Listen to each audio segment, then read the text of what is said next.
जय श्री कृष्ण। राधे राधे। अगर आप मोहिनी एकादशी का व्रत कर रहे हैं तो आपको व्रत कब खोलना है, आइए जानते हैं सही पूजा विधि, व्रत खोलने की नियम और प्रदोष का व्रत कब और कैसे करना है, पारण का क्या नियम है, पूजा विधि, शुभ मुहूर्त, राहु काल का अशुभ समय, संपूर्ण जानकारी है। अंत तक बने रहिएगा, ध्यान से वीडियो को सुनिएगा। कुछ वस्तु का दान करके, कुछ नियम उपाय करके आप अपने भाग्य को प्रबल कर सकते हैं। तो आप सभी से अनुरोध है, कमेंट्स में जय श्री नारायण लिखना ना भूलें।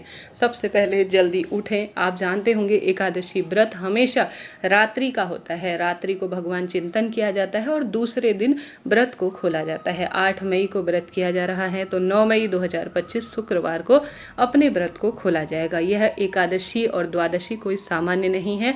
इस एकादशी के दिन श्री नारायण ने मोहिनी स्वरूप धारण किया था और द्वादशी के दिन अमृत कलश की रक्षा के लिए वह तत्पर हुए थे। और यह वैशाख महीने के अंतिम 5 दिन के रूप में जाने जाते हैं। इन 5 दिनों में जो भी भक्त कुछ श्रेष्ठ कार्य करता है, कुछ उपाय नियम करता है, इन 5 दिनों में ही वह पूर्ण रूप से वैशाख महीने का महत्व प्राप्त कर लेता है। इतनी सुंदर महिमा शास्त्रों में कही गई है। तो वैशाख महीने के अंतिम 5 दिन यह शुरुआती है। आप इन कार्यों को जरूर करें। सबसे पहले आप जानते होंगे 9 मई का दिन है शुक्रवार का, और इस दिन सूर्य उदित होने का समय 5:34 के आसपास रहेगा।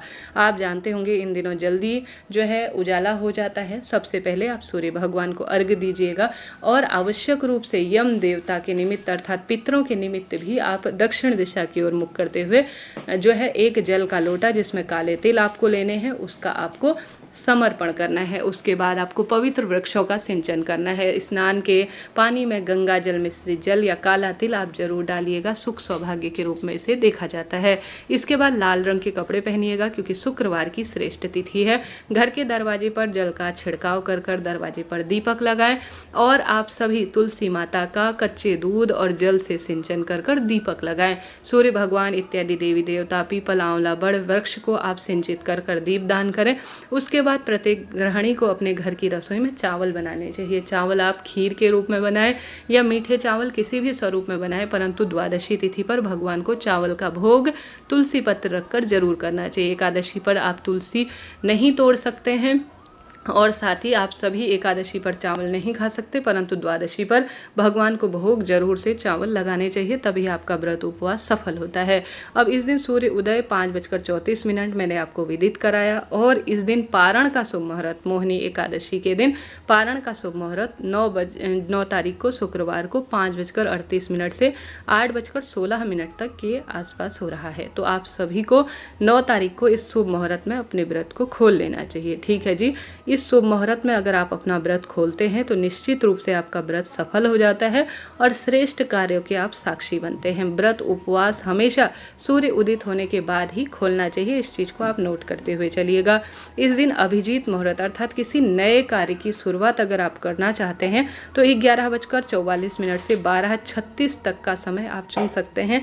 अभिजीत मुहूर्त हर कार्य की श्रेष्ठता के लिए जाना जाता है और यह महाद्वादशी है, तो किसी कार्य के लिए आप सर्वश्रेष्ठ स्वरूप में इसे चुन सकते हैं। परंतु राहु काल का भी आप ध्यान जरूर रखिएगा। आप सभी को सबसे पहले इस दिन कौन से कार्य करने हैं, कैसे व्रत का पारण किया जाता है, आइए जानते हैं। सबसे पहले शास्त्रों में, स्कंद पुराण में वर्णन है कि शहद से भरी हुई कटोरी और काले तिल का ब्राह्मणों को दान करना चाहिए। जैसे मैंने विदित करा, अपने घर की रसोई में चावल इत्यादि बनाकर सुंदर स्वरूप में पंचामृत बना लीजिए, दूध, दही, घी, शक्कर, शहद।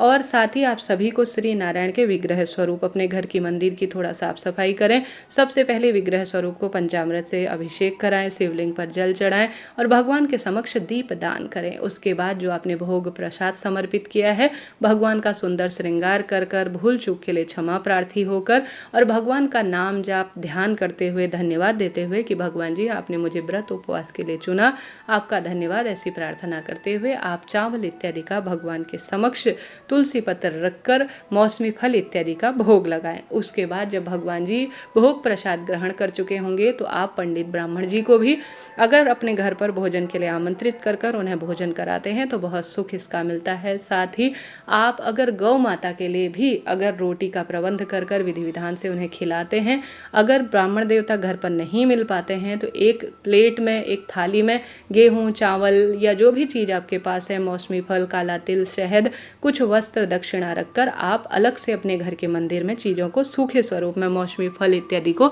रख दीजिए, जिसे सीधा कहा जाता है, दान की वस्तु कहा जाता है। वह आपको अपने घर की रसोई में रख देना है या कहीं भी साफ सुथरे स्थान पर रख दीजिए। अब दिन भर जब भी आपका समय हो आप इसे भिजवा दीजिए या स्वयं पंडित जी के चरण स्पर्श कर एकादशी के नाम का दान आप निकाल कर आ जाइए। साथ ही आप सभी को भगवान का ध्यान स्मरण कर अब अपने व्रत को खोल लेना चाहिए। प्रसाद सब में वितरित कर दिया, गौ माता को भोजन करा दिया और सभी के लिए दान पुण्य निकालने के बाद आप सभी को सबसे पहले तुलसी का पत्ता अपने मुख में रखकर भगवान का ध्यान कर आप सभी को तुलसी पत्र रखकर ग्रहण करना चाहिए भोजन के रूप में, क्योंकि इसी से व्रत खोलना भाग्य की रेखाओं को प्रबल करता है। प्रसाद के रूप में इसे ग्रहण करें। साथ के साथ आपने भगवान को जो चावल का भोग लगाया है उसका थोड़ा सा अंश आप सभी व्रत के रूप में खोल लेते हैं तो बहुत सुखद रहता है। द्वादशी की कथा सुन सकते हैं, तुलसी की कथा सुन सकते हैं इससे पहले।